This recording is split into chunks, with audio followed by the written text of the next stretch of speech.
네, 안녕하십니까. 2021년도 장이 끝났고요. 이제 2022년도 세계 경제 전망에 대해서 오늘 리뷰를 좀 드리려고 합니다. 이 내용은 KIB라는 곳에서 나온 내용이고요. 요 출처는 여기 이렇게 있습니다. 그래서 보시면 될 것 같고, 제가 뭐 알면 얼마나 알겠습니까? 그 어떤 데이터를 가지고 저만의 해석을 하는 거니까요.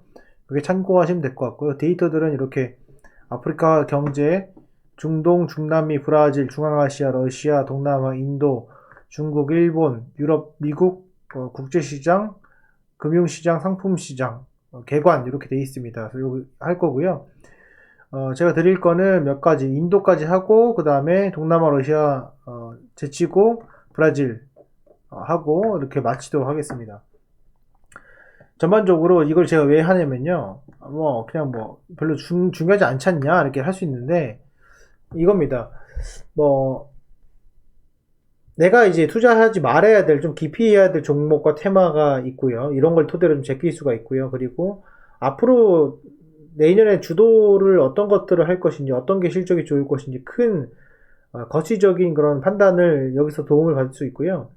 그 상태에서 내년에 지켜나가면은 상당히 확률이 높아집니다. 그러니까는 반드시 한 번씩 봐야 될 그런 내용이니까요. 제가 중간 광고를 뺐습니다. 그러니까 여러분들 편안하게 출근 시간이나 뭐 퇴근 시간이나 뭐 점심 시간이나 이렇게 보시면서 한번 머릿속으로 리마인드 하시면 좋을 것 같고요. 시간은 좀 걸릴 수 있는데 제가 빨리 좀 최대한 핵심적인 것만 말씀을 드리도록 하겠습니다. 일단 개관입니다. 개관 쭉 보면은 뭐 어쩌다 저쩌다 나오는데요. 주요 내용이 있습니다. 결국 주요 내용은 뭐냐면요. 2020년도 세계 경제는 뭐 2021년도보다 성장이 좀 둔화된다. 하지만 그래도 포인트는 성장입니다. 성장. 이게 포인트 중에 하나고요.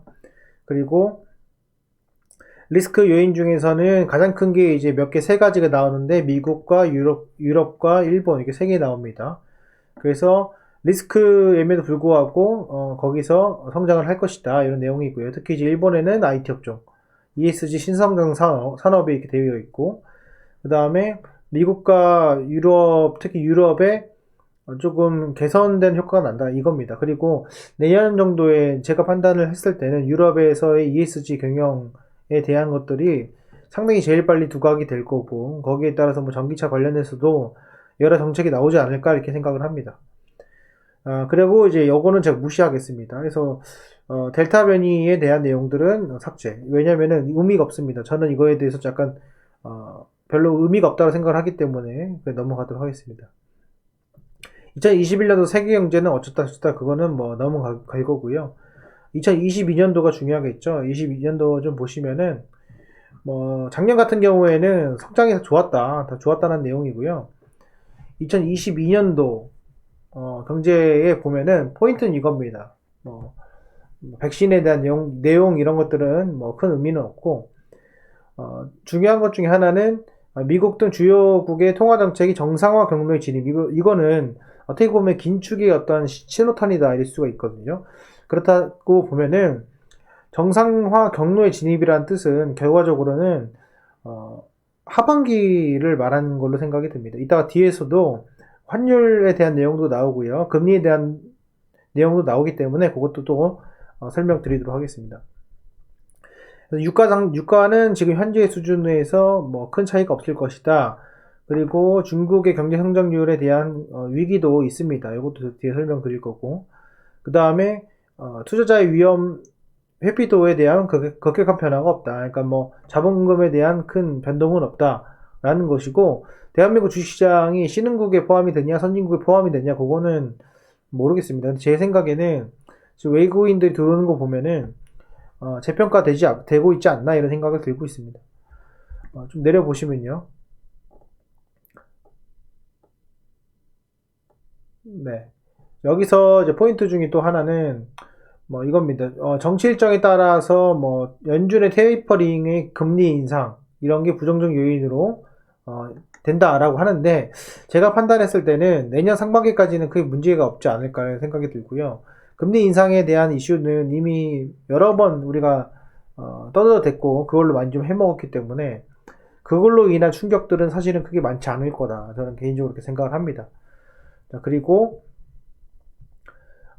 유럽에 대한 회복, 그 다음에 아까 말씀드렸던 것처럼 일본의 IT 업종과 ESG. 여기서 하나 추가로 첨언으로 말씀을 드리면은 일본의 IT 업종 중에서 대한민국이 의존하는 게 이제 OLED죠.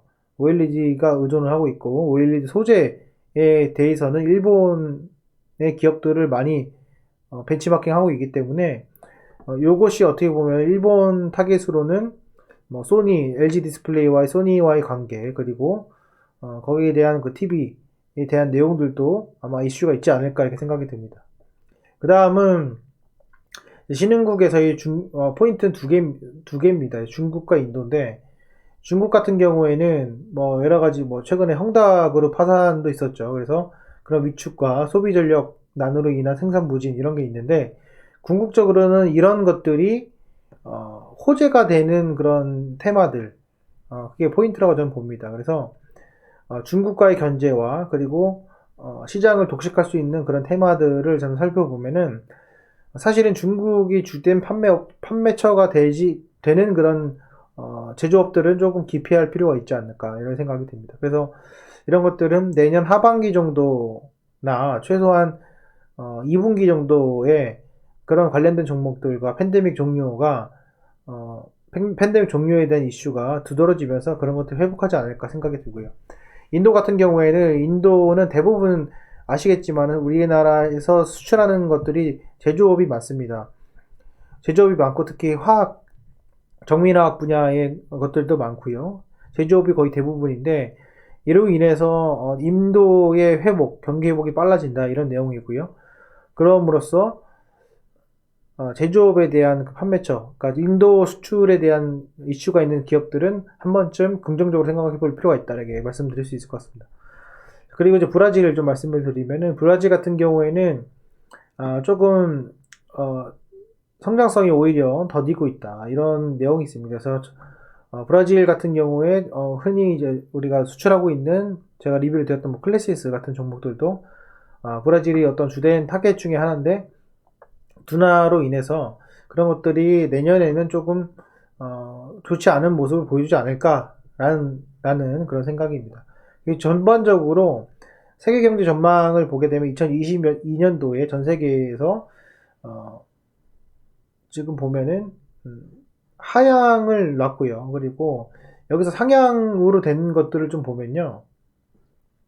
네, 여기서 좀 상향치로 좀 된 것들을 보면은 더 나아진다라는 것들이 다 점점 나아진다라는 그런 내용이고 떨어진다라는 거 한 것이 이제 브라질이 가장 큽니다. 요거는 머릿속으로 좀 인지를 하시면 좋을 것 같고요. 그리고 중국 같은 경우에도 하향으로 되어 있습니다. 그래서 하향 추세다 이렇게 좀 보시면 될 것 같습니다. 아시겠죠? 그래서 이렇게 참고하시고요. 미국 같은 경우에는 성장률이 더 예상치보다는 더 상회할 가능성이 크다 이렇게 좀 보시면 될 것 같습니다. 주요 리스크를 좀 보겠습니다. 주요 리스크 중에서 뭐 여러 가지가 있겠지만은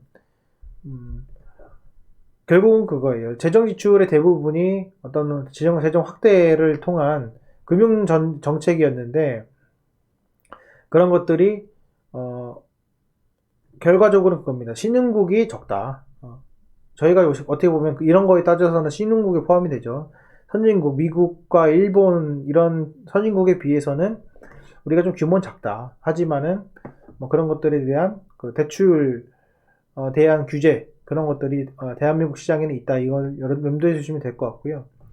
좀 내려보면은 요거는 뭐 넘어가도록 하겠습니다. 넘어가고 그다음에 이 국제 협력에 관련된 내용인데 이것도 뒤에 좀 설명을 드리겠지만은 결과적으로 미국과 중국에 대한 추가 그 분쟁에 대한 경제 분쟁에 대한 것들이 대두가 될 수 있다. 그게 어떻게 보면 재탕인데 그 재탕에서 한 번 더 매수할 기회를 주지 않을까 생각이 들고 그리고 그 관련돼 가지고 미국이 중국을 압도하기 위한 그런 정책들 그게 뒤에 나옵니다. 거기에 대해서 우리가 미국에 판매를 하고 있는 그런 기업들 그리고 대신에 중국에는 그 비중이 적은 기업들을 판단을 하셔야 되고 내년에도 중국 위주의 수출 기업들은 좀 배제를 하는 것이 좋지 않을까 개인적으로 생각을 합니다.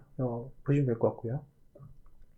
2021년도는 넘어가고 2022년도를 좀 보게 되면은 예.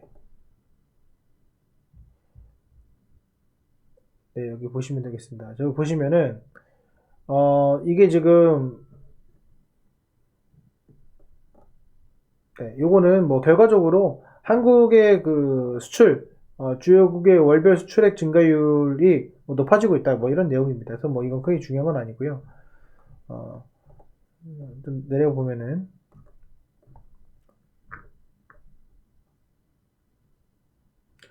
자 여기 보면은 결과적으로는 세계 교역에서 물류의 어떤 교육 규모가 내년에도 어차피 커질 것이다 그런 내용이고 그 관련해서는 어, 해운업 그리고 HMM 관련해 가지고 조금 긍정적으로는 볼 수 있다.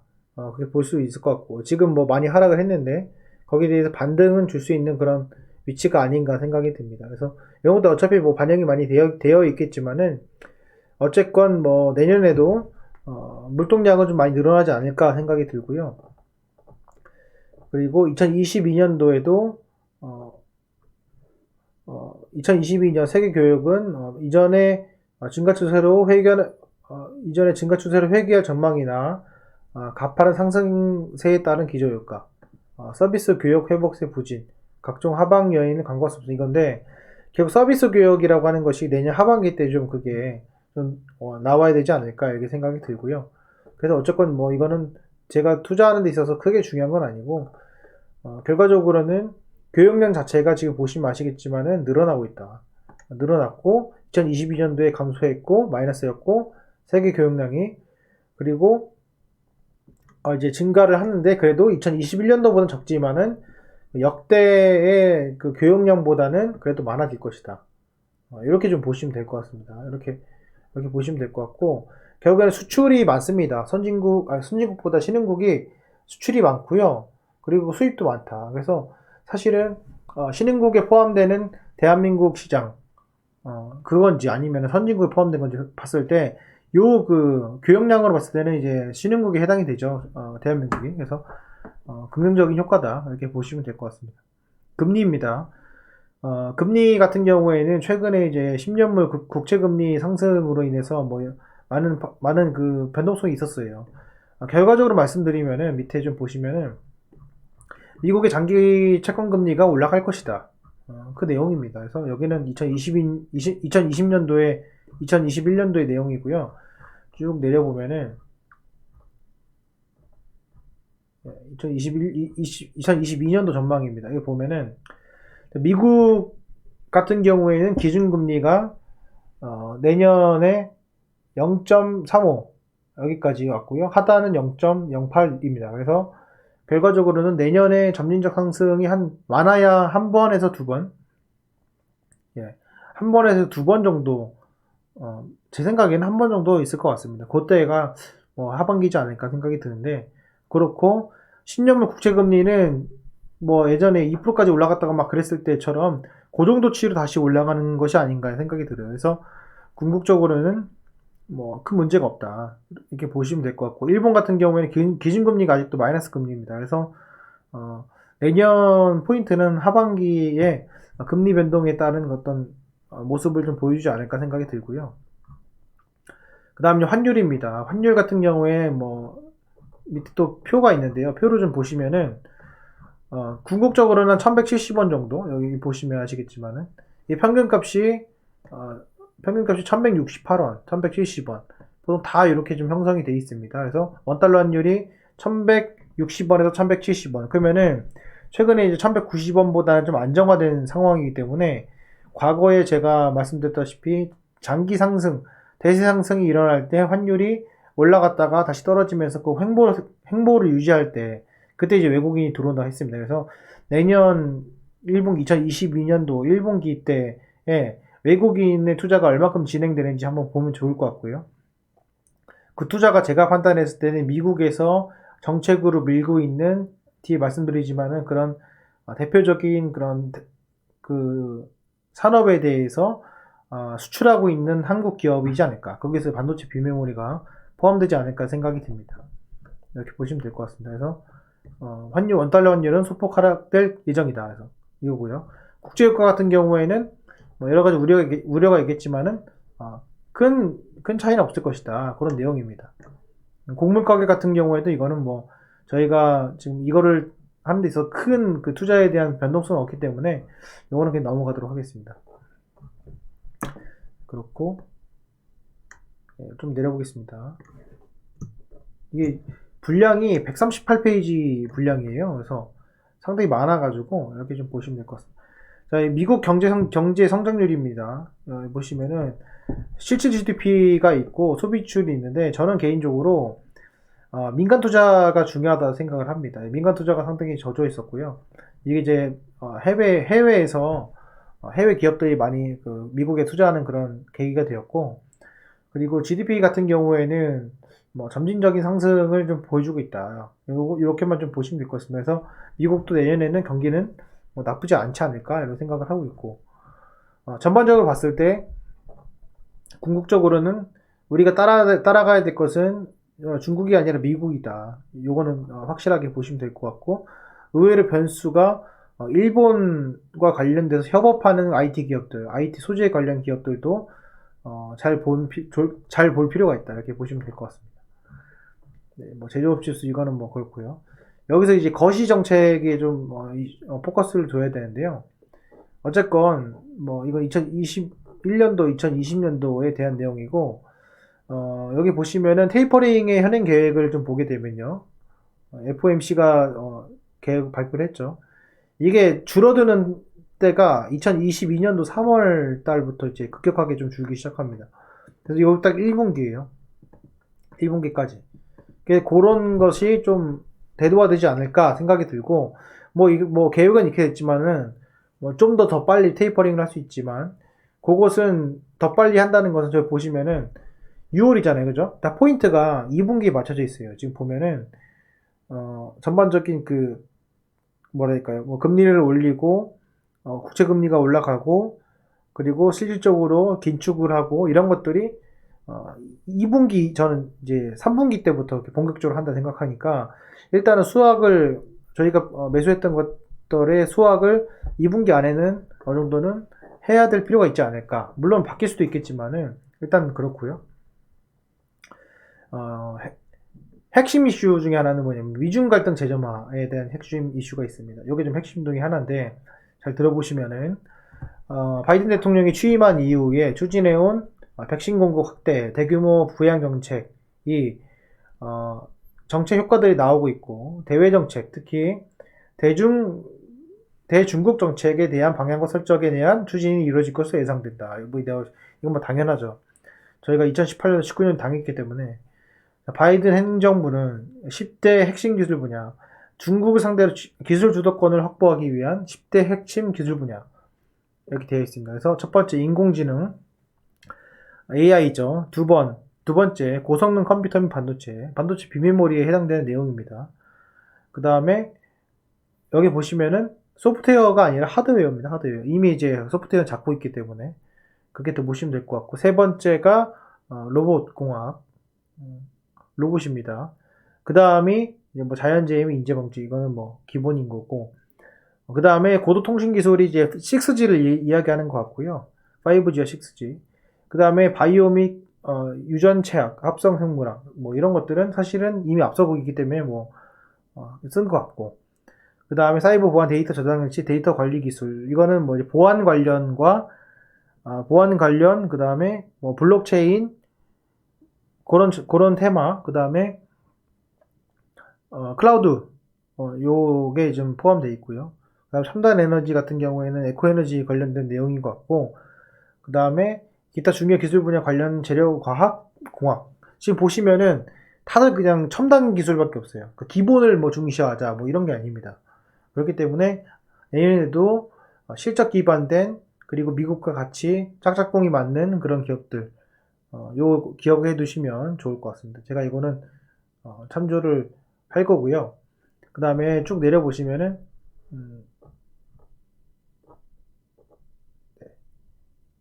지금 아까 제가 말씀드렸던 것처럼 뭐 좋다, 성장률이 좋다 이런 내용이고 뭐 여러 가지 4개가 나와 있습니다. 근데 뭐 기준으로 봤을 때는 다 3점대 그리고 IMF 같은 경우에는 5점대의 뭐 경제 성장률을 보인다 이런 내용인데 어차피 이거는 참조하시면 될 것 같고 생각보다는 많이 떨어지지는 않는다 이런 내용입니다. 유럽 같은 경우에는 뭐 앞에도 설명을 드렸지만은 회복이 그래도 자체적으로 자가 회복이 되고 있다 이런 내용입니다. 그래서 뭐 이거는 뭐 큰 문제는 아닌 것 같고 뭐 이런 것들로 인해서 한 가지 알아둬야 될 것은 예전에 기억나실지 모르겠지만 피그스 아시죠? 유럽 경제 위기. 그 유럽 경제의 파산 정도는 아니다. 그런 내용이고 그리고 뭐 영국의 브렉시트에 대한 것도 일단 이슈는 없을 것 같아요. 그래서 저는 유럽 쪽에서는 큰 문제는 없지 않을까 이렇게 생각이 됩니다. 그래서 이렇게 보시면 될 것 같고 결국 유럽에는 ESG 정책, 에코 정책에 대한 것들, 바이오 정책에 대한 것들이 바이오가 이제 바이오 시밀러가 아니라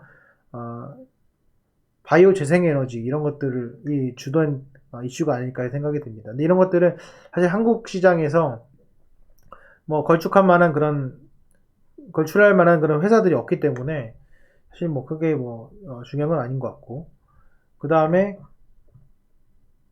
여기 넘어가고 일본 잠깐 보시면은 일본은 지금 계속적으로 돈을 불고 있고 긴축을 하지 않는 그런 모습을 보이고 있지만 IT 관련해가지고 상당히 이제 두각을 보이고 있다. 예전에 이제 잃어버린 20년에 반도체를 내줬지만은 그 외에 그것들을 이용해가지고 판매하는 그런 호황을 누리고 있기 때문에 그런 것들도 참조해서 보시면 될 것 같습니다. 네, 보시면 될 것 같고 어쨌건 앞에서 제가 뭐 브라질이나 인도도 말씀드렸지만은 이것도 그건 앞에 내용만 참조하시면 될 것 같습니다. 어쨌건 간에 제가 뭐 이거 지금 다 제가 설명을 드리기 힘들고요. 뒤에는 뭐 아프리카랑 뭐 중남미, 뭐 중부아시아 이렇게 중앙아시아 이렇게 있는데 이 정도까지만 지금 하면 될 것 같고요. 궁극적으로는 제가 앞에서 말씀드렸던 미국과 관련된 내용들 테마들을 종합해서 봤을 때 사실 이미 나왔다. 제가 조만간 그 신년사 비슷하게 해가지고 올해 2022년도에 대한 어떤 흐름이 있을지도 좀 제가 적었습니다. 그래서 그것도 참조하셔가지고 같이 보시면은 여러분들이 투자하시는 데 있어서 조금 도움이 되실 거라 생각이 들고요. 중요한 것은 이제 2분기 끝나고 그 기점으로 바뀔 수 있다 없다. 이거 머릿속으로 기억해 두시고 앞에서 서두에 말씀드린 거 다시 한번 보시면서 2022년도 투자하시는 데 있어서 참조하셔서 큰 성과 내시길 바랍니다. 네, 오늘 영상은 여기까지 하겠습니다. 감사합니다.